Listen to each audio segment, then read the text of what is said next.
Qu'est-ce qu'on fait quand ça ne va pas dans son entreprise, dans son projet d'affaires? Par exemple, ça fait longtemps que je fournis des efforts et que je n'ai toujours pas les résultats que je veux, ou je ne vois même pas juste un petit résultat qui peut m'encourager pour me dire je suis sur la bonne voie. C'est-à-dire que je suis dans mes débuts d'entreprise, peut-être mes premiers mois, mes premières semaines, ma première année, ma deuxième année.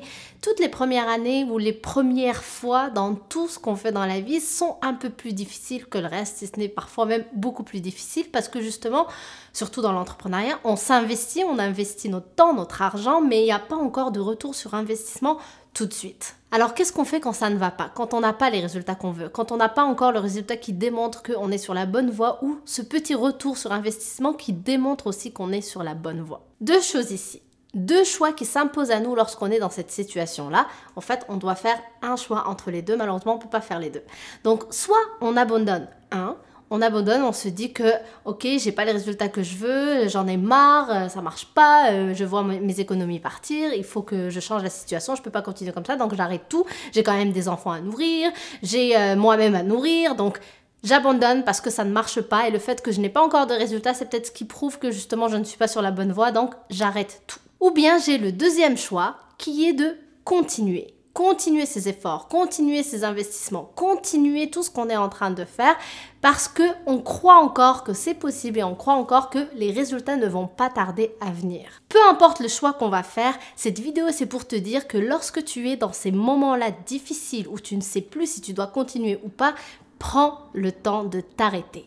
Prends du recul. Parce qu'avant de prendre une décision aussi importante que celle-là qui est d'abandonner ou de continuer, c'est quand même une décision importante puisque si j'abandonne, je suis quand même en train d'abandonner tout un projet qui me tient à cœur, je suis en train d'abandonner peut-être un rêve et si je continue, ben, ça implique que je dois continuer encore beaucoup d'efforts, beaucoup d'investissements alors que je n'ai pas encore de retour sur investissement ou que je n'ai pas encore l'entrée d'argent nécessaire pour continuer. Donc dans les deux cas, c'est une décision qui reste difficile. Donc avant de faire son choix, très important de prendre le recul nécessaire. Et qu'est-ce qu'on veut dire par prendre le recul nécessaire?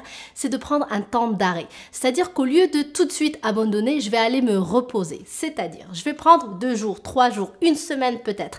Ce qui me convient à moi, je m'arrête, je ne touche plus à mes affaires, je ne touche plus à mon travail, je ne touche plus à tout ce qui concerne mon entreprise, je vais me ressourcer pour que je mette mon cerveau au clair.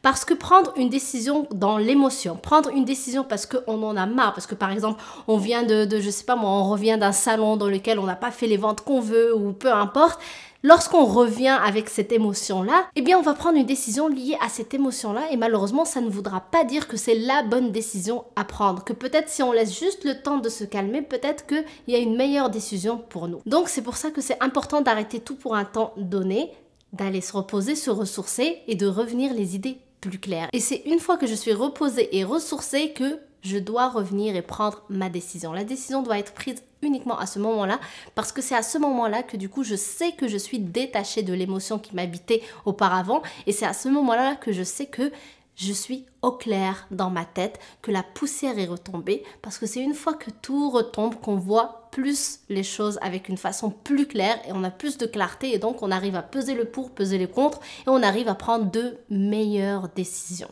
Tu sais, il y a une phrase que j'aime beaucoup qui dit « Repose-toi s'il le faut, mais n'abandonne pas ». Donc avant de considérer le fait d'abandonner, ça ne veut pas dire que abandonner parfois ce n'est pas nécessaire. Des fois, peut-être on est obligé, peu importe les raisons qui existent, chacun du coup va prendre la décision, mais en tout cas, on veut la prendre avec clarté. Donc, avant de décider d'abandonner ou de continuer, repose-toi. Tu as besoin de prendre du temps pour toi, pour prendre le recul nécessaire, pour prendre la bonne décision importante pour toi.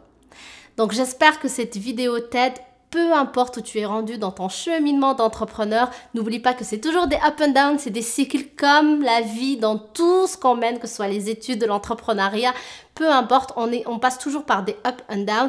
Donc si aujourd'hui tu es dans un down, juste arrête ce que tu fais, va te reposer et reviens avec les idées plus claires et à ce moment-là, prends les bonnes décisions. Donc j'espère que ça te fait réfléchir et que ça t'aidera dans ton processus. Merci d'avoir regardé cette vidéo. Si elle t'a plu, n'hésite pas à liker. Et aussi, si tu n'es pas encore abonné à ma chaîne, eh bien, qu'est-ce que t'attends? Le bouton rouge est juste ici. Et moi, je t'embrasse et je te dis à demain. Bye!